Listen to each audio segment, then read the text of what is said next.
मेरे पास दो स्कूलों का ग्रुप है। एक में सरकारी स्कूल के बच्चे हैं जो इधर इधर की तरफ है, और प्राइवेट स्कूल के बच्चे इधर की तरफ है।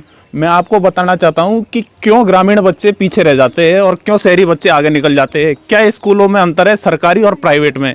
सरकारी स्कूल के बच्चे क्यों मिस होता है उनका सिलेबस, क्यों वो पीछे रहते हैं, और प्राइवेट स्कूल के बच्चे क्यों इतने अच्छे होते हैं, टैलेंट होते हैं पढ़ाई में? तो मैं इनसे बात करके मैं आपको अनुभव कराना चाहता हूँ सरकारी और प्राइवेट स्कूल के बच्चों में क्या अंतर है। तो मैं पूछता हूँ किसी से क्वेश्चन और ये बताएंगे।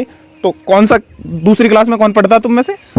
ये तो दूसरी क्लास में ये बच्चा जो प्राइवेट स्कूल का है ये दूसरी क्लास में पढ़ता है। आप बताइए एलिफेंट की मीनिंग बताइए। साथी।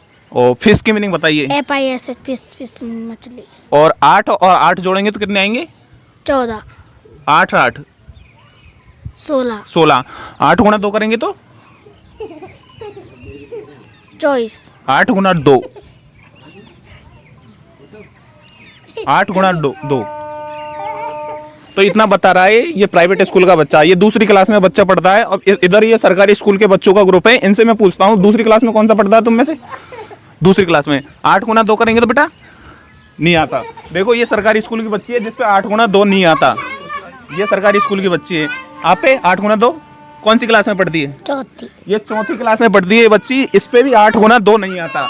ये सरकारी स्कूल के बच्चे हैं और वो प्राइवेट स्कूल के बच्चे हैं। आप बताइए आप कौन सी में? तीसरी में 8 गुना 2। एप्पल की मीनिंग बताइए। एप्पल की मीनिंग स्पेलिंग नहीं आती इस पे। एप्पल की बताइए स्पेलिंग। इस पे भी चौथी क्लास में पढ़ती है बच्ची और एप्पल की स्पेलिंग नहीं आती। तेरे पे ये दूसरी क्लास में पढ़ती है, इसने बता दी एप्पल की मीनिंग। आप कौन सी में? पांचवी में। आप बताइए 10 गुना 2 करेंगे तो कितने आएंगे? ये बच्ची भी सरकारी स्कूल में पढ़ती है। 10 गुना 2 करेंगे इस पे भी नहीं आता। अब इसमें ये दूसरी क्लास के बच्चे से पूछ रहा हूँ कि 10 गुना 2 करेंगे तो कितने आते हैं? बताइए 10 गुना 2 करेंगे तो 20। ये बता रहा है 10 गुना 2 करेंगे तो 20। अब मैं बता रहा हूँ आपको इस प्रकार सरकारी स्कूल का जो माहौल है वो पीछे रह रहा है, और जो प्राइवेट स्कूल के बच्चे जो 5 से 7 हज़ार या 8 से 10 हज़ार रुपये टीचर पर मंथली लेता है प्राइवेट स्कूल में, वो बच्चे सारे टैलेंट नहीं करते। और जो सरकारी स्कूल है जिनकी 60 से 70 हज़ार पेमेंट है वो बच्चे पीछे रहते हैं, क्योंकि इन पे 8 गुना 2 या 10 गुना 2 नहीं आता। इस पे एप्पल की मीनिंग नहीं आती। पर जो 8 से 10 हज़ार रुपये लेते प्राइवेट वाले वो सारे बता रहे हैं। इस प्रकार जो सरकारी क्षेत्र है और ग्रामीण क्षेत्र है जो बाकायदा पीछे रह रहा है, और जो शहरी बच्चे या प्राइवेट स्कूल में पढ़ने वाले बच्चे हैं वो आगे निकल रहे हैं और निरंतर निकल रहे हैं। इस कारण से मेरे देश का ग्रामीण क्षेत्र है या हमारे देश का ग्रामीण एरिया है जो पीछे रह रहा है। मैं मानता हूं कि आप अपने बच्चों को सरकारी स्कूल में ही पढ़ाएं, प्राइवेट में नहीं पढ़ाएं। लेकिन इतना तो है कि ग्रामीण एरिया में जो निवास करते हैं लोग, उनकी आय इतनी होती है कि उस जो बच्चा सरकारी स्कूल में पढ़ रहा है और सरकारी स्कूल में पढ़ रहा है तो उसके पापा की इनकम इतनी होती है कि उससे वो अपने घर का राशन पानी ही खरीद पाता है, न कि अपने बच्चों को एक अच्छे स्कूल में पढ़ा पाता है। लेकिन इतना तो बनता है उस पिताजी का फर्ज जो वो सरकारी स्कूल में जाके अपने बच्चे की जो क्या कमी है, क्या टीचर पढ़ा रहे नहीं पढ़ा रहे, उसको जाके उनको बताए। न कि मेरा ये संपूर्ण वीडियो बनाने का मकसद एक ही है। मैंने सरकारी और प्राइवेट स्कूल के जो बच्चे एकत्रित किए उनको बनाने के पीछे मेरा एक ही मकसद है, क्योंकि जो बच्चे सरकारी स्कूल में पढ़ रहे हैं उनके पिताजी की इनकम केवल इतनी सी है कि वो उस इनकम से अपने परिवार का ही खर्चा ला पाते, न कि वो अपने बच्चों को एक अच्छी शिक्षा या अच्छे स्कूल में पढ़ा पाते। लेकिन उन अभिभावकों से मेरा विनम्र अनुरोध है कि वो अपने बच्चे को घर आके उसको जांचे, क्या वो पढ़ रहा है, क्या होमवर्क स्कूल वाले दे रहे, क्या स्कूल वाले पढ़ा रहे हैं नहीं पढ़ा रहे।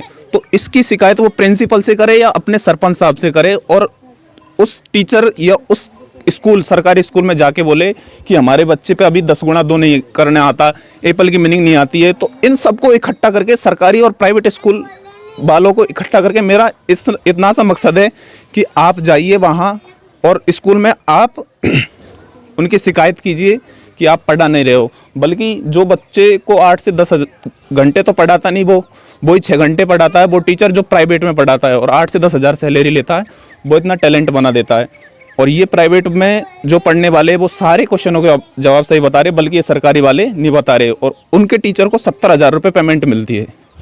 तो क्यों सरकारी स्कूल वाले बच्चे पिछड़े रहते हैं और क्यों प्राइवेट वाले आगे निकलते हैं, इसका भी एक कारण है। इसमें जो सरकारी स्कूल वाले बच्चे हैं वो स्कूल से पढ़ के घर आ जाते हैं, और प्राइवेट स्कूल वाले बच्चे हैं जो स्कूल से पढ़ने के बाद में ट्यूशन जाते हैं। ट्यूशन के बाद में उनके अभिभावक उनको चेक करते हैं कि बच्चा क्या पढ़ रहा है, क्या नहीं पढ़ रहा है। तो 3 जगह चेकिंग होती है प्राइवेट स्कूल वालों की, और सरकारी स्कूल वालों की केवल 1 जगह चेकिंग होती है जो स्कूल में। बल्कि प्राइवेट स्कूल वाले स्कूल में अच्छे पढ़ रहे, फिर जिसके बाद ट्यूशन जाएंगे, ट्यूशन के बाद में अभिभावक चेक करता है। तो मेरा सरकारी स्कूल वाले पढ़ने वाले अभिभावकों से अनुरोध है कि वो अपने बच्चों को स्कूल से आने के बाद में जांचने के बाद में उसने क्या पढ़ रहे हैं, वो क्या स्कूल वाले पढ़ा रहे हैं, नहीं पढ़ा रहे, तो स्कूल में जाके और कंप्लेंट करें। और फिर हो सके तो आप खुद पढ़ाइए। ट्यूशन नहीं लगा सकते आप आपकी इनकम से, तो आप अपने बच्चों को खुद पढ़ाइए। क्योंकि मैंने देखा है उस पिता की आर्थिक स्थिति इतनी रहती है कि वो उस पैसे से अपने परिवार का खर्च चला सकता है, नहीं कि अपने बच्चों को अच्छी शिक्षा दिला सकता है। और जो प्राइवेट स्कूल में पढ़ने वाले होते हैं उनकी आर्थिक स्थिति उन पिताजियों की अच्छी होती है, तो वो प्राइवेट स्कूल में भी बच्चे को पढ़ाते, फिर ट्यूशन भी पढ़ाते और खुद जांच करते हैं अपने बच्चे की कि कहाँ क्या कर रहा है बच्चा, क्या कितना पढ़ रहा है। तो इसलिए मेरा वीडियो बनाने का मकसद यही है कि आप सरकारी स्कूल में पढ़ने वाले बच्चे, आपके अभिभावक, जो बच्चों के अभिभावक है, वो सरकारी स्कूल में जाइए और अपने बच्चों को जांचिए और ट्यूशन लगाइए और घर भी